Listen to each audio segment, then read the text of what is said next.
Morning sir. Good morning sir, मेरा नाम गुनिका है। सर, मुझे परोर से किसी का कॉल आया था, मुझे बुलाया गया था कि वहाँ पे बुज़ुर्ग को सांस नहीं आ रही है, तो उनको सर सांस नहीं आ रही थी, क्या मैं उनकी डेथ डिक्लेयर कर दूँ? अच्छा, आपका अच्छा प्रश्न है कि साहब हम सब पैरामेडिकल टीम के सदस्य हैं। अड़ोस पड़ोस में यदि कोई इवेंचुअलिटी होती है तो हमें बुलाया जाता है, तो क्या मापदंड होने चाहिए किसी को मृत घोषित करने के लिए? बड़ी बात है, आप किसी के घर गए और आपने कहा भाई ये तो नहीं जीवित हैं, और थोड़ी देर बाद वो बोलने लगे, तो अजीब सी एम्बैरेसिंग सिचुएशन होगी। ऐसा ना हो, कई बार फेसबुक पे, व्हाट्सएप पे, ट्विटर पे ऐसा देखने को मिलता है, लोग मजाक उड़ाते हैं डॉक्टर्स का और पैरामेडिकल टीम का कि ऐसा हो गया और इसको लापरवाही की, बड़ी लापरवाही की श्रेणी में डाला जाएगा, है ना। तो ऐसा ना हो, इसके लिए हमें क्या करना है?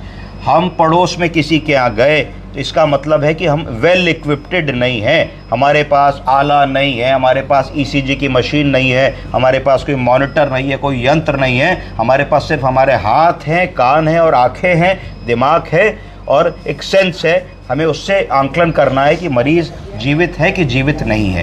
पहली चीज़ हमको देखनी है कि मरीज़ की कोई पल्स आ रही है कि नहीं। इसको हम हाथों से देख सकते हैं। सबसे पहले हम लोगों ने ये वाली पल्स को फील किया, जिसको रेडियल पल्स कहते हैं, या ब्रेकियल पल्स फील करी, कैरोटिड पल्स फील करी, फीमोरल पल्स फील करी, और हमने 30 सेकंड तक हाथ रखा कि गलती तो नहीं हो रही, हर पल्स को फील करके देखा। अगर मान लीजिए किसी प्रकार की कोई साउंड नहीं आ रही है तो इसका मतलब आपको ये समझ में आएगा कि मरीज़ का दिल नहीं धड़क रहा है, क्योंकि बिना आले के कान से हार्ट साउंड कैसे सुनोगे? नहीं सुन सकते ना, उसका कोई प्रोविज़न नहीं है आपके पास। उसके बाद फिर स्पॉन्टेनियस रेस्पिरेशन देखोगे। अगर मरीज 30-40 सेकंड तक एक बार भी सांस नहीं ले रहा है, छोटी सांस, बड़ी सांस, कई बार एपनिया का एपिसोड होता है तो मरीज 20-30 सेकंड में एक बार अंतिम सांसें लेता है, जब सांसें टूट रही होती है रुक रुक के, तो ये हमको देखना है कि 30-40 सेकंड तक अगर एक भी रेस्पिरेटरी ड्राइव नहीं है, ना इंस्पिरेटरी फेज है ना एक्सपिरेटरी फेज है, तो इसका मतलब है कि रेस्पिरेटरी एफर्ट मरीज़ का नहीं है।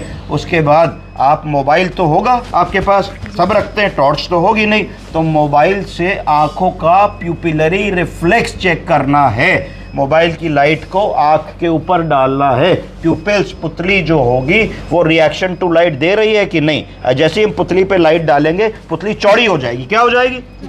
गलत, कॉन्ट्रैक्ट करेगी। क्या करेगी? कॉन्ट्रैक्ट करेगी। क्यों? क्योंकि जैसे ही रोशनी डालोगे तो रिस्पॉन्स होगा, नहीं आने देंगे, नुकसान होगा, तो कॉन्ट्रैक्ट हो जाएगी जैसी लाइट। तो आपने देखा कि रिएक्शन टू लाइट है कि नहीं, प्यूपिलरी रिफ्लेक्स है कि नहीं। उसके बाद अगर नहीं है तो आपने देखा कि प्यूपिल्स फिक्स्ड और डायलेटेड तो नहीं है।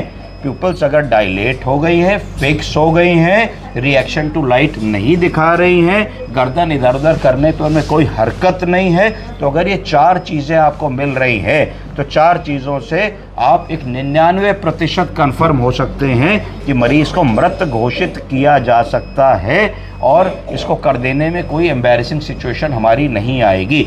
पर फिर भी अपने बचाव के लिए कह देना चाहिए कि दीदी कोई भी पैरामीटर लाइफ का दिख तो नहीं रहा है, पर फिर भी बेटर होगा कि अगर एक बार हम निकटतम अस्पताल चल करके इनका एक ईसीजी और कर ले, जिससे ये चीज़ निश्चित हो जाए और एक बार डॉक्टर साहब को दिखा के डेथ को सर्टिफाई करा ले। समझ गई आप? जी सर, थैंक यू।